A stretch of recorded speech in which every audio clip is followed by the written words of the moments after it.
From his unfair treatment at the hands of Warner Brothers and James Gunn, to the rumors that he might return to the DCU in a different role, here are Henry Cavill's real feelings about The Flash revealed. I'll be honest, the way things ended between him and the DCEU just didn't feel right. Henry spent years as the face of the franchise, starring in its first ever film, Man of Steel. Now the actor certainly benefited from the role because it made him a household name. But at the same time, the DCEU came to rely on his star power, as it struggled to compete against the wildly successful MCU. He was at the center of the franchise's biggest projects, including Batman vs. Superman and the Justice League films. But after all that, 2 years went by with no new appearances on the horizon. Everything changed in October 2022, when he made a surprise cameo in Black Adam's mid-credits scene, and followed this up by announcing that there was more Superman content in the works. Of course, barely 2 months went by before the real news broke out. Cavill failed to secure a contract for further Superman appearances, and it's all because James Gunn wants to take the franchise in a different direction. Don't get me wrong, the DCEU was in dire need of a facelift, and Gunn seems to be the right man for the job. The Flash marks the beginning of the end for the DCEU. Pretty much everyone knows that it's rebooting the franchise and paving the way for James's new and improved DCU. However, despite what you may think, The Flash isn't the last extended universe film.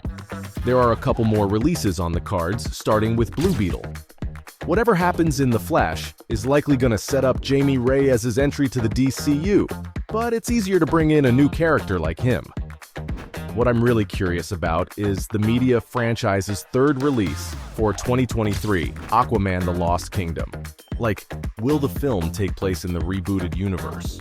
Or is it set shortly before Barry Allen resets the timeline? Gunn's shown that he doesn't care about upsetting the fans, in the short term in service of his vision, so the messy release schedule might just be growing pains as the franchise evolves. Either way, The Flash is the most consequential DC film of all time. So what exactly is this film even about? Is it worth abandoning one of the most beloved actors to ever play Superman? Well, the plot kinda explains why the new boss kicked Henry to the curb. In case you don't know, it's based on the Flashpoint arc from the comics. That whole reboot thing I was talking about. It happens in-universe when Barry Allen breaks the timeline. See, he wants to go back in time to save his mom, but that completely alters history. When he returns to the present day, nothing is the same, so he has to go back to undo his mistakes. He mostly succeeds, because things get back to normal, but he doesn't completely fix the timeline. The Flash isn't a word-for-word adaptation, but the gist and result are largely the same. Considering the universe is starting from scratch, I can see why James wanted a younger actor to play Supes. He wouldn't want someone so closely tied to the original DCEU either. But The Flash is still a DCEU film, and Cavill's absence is a serious departure from the source material. In the altered timeline, we see a very different version of Superman. Instead of landing in Kansas, Kal-El ends up in Metropolis, where he's abducted by the government, and he spends his whole life wasting away in a concrete bunker. Now, if you've seen the trailer, you'd know that Superman's been replaced with Supergirl. She'll be going through Kal-El's arc in the film, allowing director, Andy Muschietti, to adapt the Flashpoint storyline while sidestepping the whole Cavill problem. But did the folks at Warner Brothers have to do him like this? Not only did they give him a cameo in Black Adam, but the studio also told him to announce future Superman projects. It's almost like they were trying to mess with the guy, and even though Gunn said that he wasn't involved while all this was going down, it left a bad taste in people's mouths. The actor's abrupt exit threatened to derail all of the studio executives' plans, because fans were about ready to riot when they found out that his Superman would never show up again. The lead-up to The Flash added even more fuel to the fire. Look, after all that Henry has done for the franchise, he deserved a proper send-off. For a minute there, it seemed like he'd get one in The Flash. Granted, it was only gonna be another small cameo towards the end of the movie, and he had already filmed it in September 2022, but I guess even this was too much to ask for. The cameo was scrapped as soon as Gunn and Peter Safran decided to move in a different direction, and Andy Muschietti mentioned that they had to cut tons of cameos to streamline the plot. That sounds like a decent excuse, but now that the movie's out, it seems like they have it out for the actor. I don't want to reveal too much, but tons of DC characters show up in The Flash, so I can't see why they didn't have room for Henry too. The movie is supposed to close the book on the franchise he helped build. Yet Muschietti, Gunn, and Safran are acting like he never existed.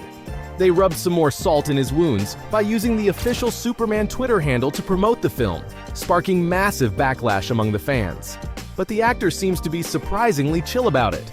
Supergirl actress Sasha Carjay revealed that she met Cavill after he saw the film, and for starters, he greeted Carjay with a big ol' hug. This meeting occurred months after filming had wrapped, and it was a really special moment for the up-and-coming actress. You see, the actress has always had enormous respect for him. In her own words, he is Superman. So when she found out he'd seen the film, she just had to ask him what he thought. I assumed he'd be salty about it, but it turns out he only had good things to say. He knew how much Sasha looked up to him, and when the actress asked him if he liked her performance as Supergirl, he didn't hold back his praise. Not only did he say he loved the film, but he also dubbed her performance Superman approved. Plenty of major celebrities have signed off on the film, including Tom Cruise, Stephen King, and Edgar Wright. James Gunn's also raved about it, calling it one of the greatest superhero movies of all time, and Cavill's also joined in appreciating it. Maybe he was just trying to be nice to Carjay, but something tells me the praise was genuine. That's doubly impressive on Henry's part, given how she's playing his role in the film. In fact, she might be his permanent replacement in the entire DCU. Reports are coming in about a project titled Supergirl Woman of Tomorrow, and Carjay's rumored to be the lead actress. That'll be a serious step up for the actress after making her debut in The Flash, but it also means she's living out Henry's dream. The actor likely knew about the rumored project, but he still didn't let his career troubles stop him from giving Sasha a confidence boost. It just goes to show he's a gentleman through and through. Okay, this makes me more upset at how he's been treated. Like, is there any way for him to come back to the franchise he loves? Well, James Gunn mentioned discussing alternate DCU roles for the British actor, announcing that there might be tons of future characters he could play. Ironically, they talked about this during the same meeting that saw Henry axed as Superman. I heard through the grapevine that he's a candidate to play Lobo, who happens to be an awesome character that can give Superman a run for his money. Jason Momoa's also been tied to the role, so at least one DCEU actor's got a future in Superman's orbit. Cavill certainly deserves it more, at least in my opinion, but there are plenty of other characters he could play too.